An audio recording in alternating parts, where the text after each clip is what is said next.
Millions of Cats by Wanda Gag. Once upon a time, there was a very old man and a very old woman.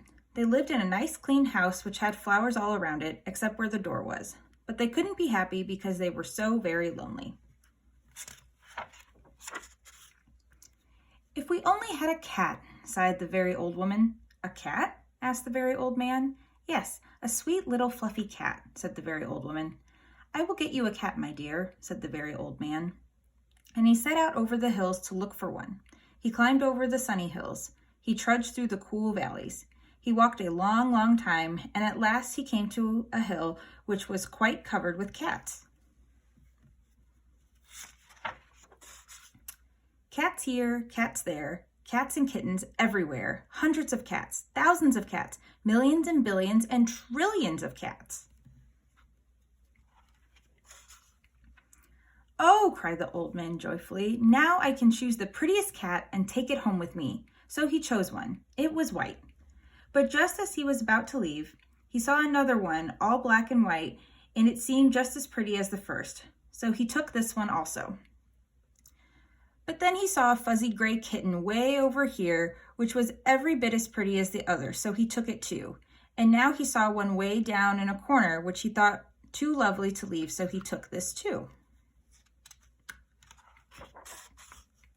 And just then, over here, the very old man found a kitten which was black and very beautiful. "It would be a shame to leave that one," said the very old man, so he took it. And now over there, he saw a cat which had brown and yellow stripes like a baby tiger. "I simply must take it," cried the very old man, and he did. So it happened that every time the very old man looked up, he saw another cat which was so pretty he could not bear to leave it, and before he knew it, he had chosen them all.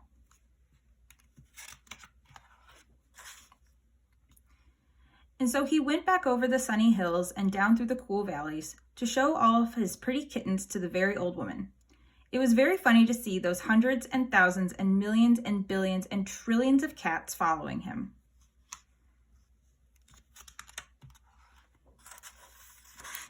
They came to a pond. "Mew, mew, we are thirsty," cried the hundreds of cats, thousands of cats, millions and billions and trillions of cats. "Well, here is a great deal of water," said the very old man. Each cat took a sip of water, and the pond was gone. "Mew, mew, now we are hungry," said the hundreds of cats, thousands of cats, millions and billions and trillions of cats.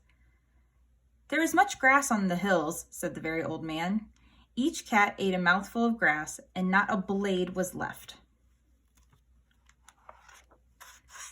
Pretty soon, the very old woman saw them coming. "My dear," she cried, "what are you doing? I asked for one little cat, and what do I see? Cats here, cats there, cats and kittens everywhere, hundreds of cats, thousands of cats, millions and billions and trillions of cats." "But we can never feed them all," said the very old woman. "They will eat us out of house and home." "I never thought of that," said the very old man. "What shall we do?" The very old woman thought for a while, and then she said, "I know. We will let the cats decide which one we should keep."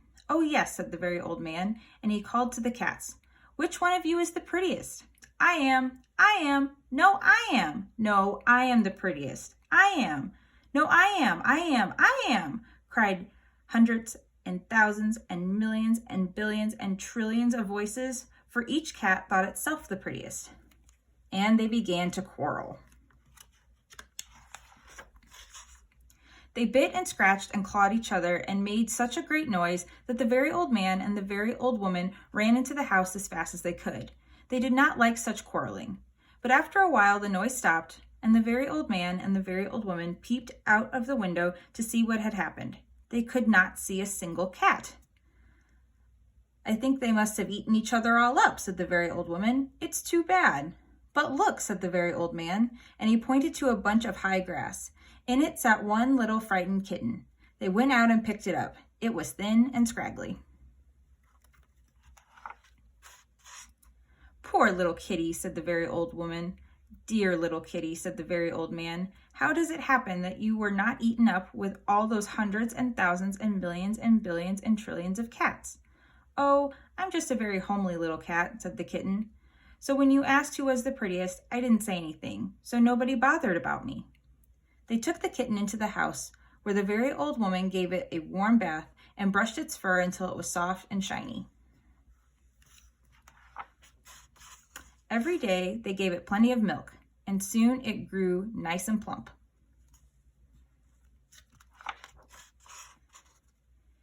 "And it is a very pretty cat after all," said the very old woman.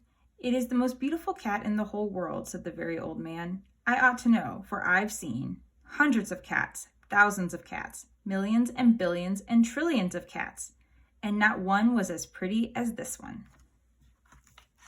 The end.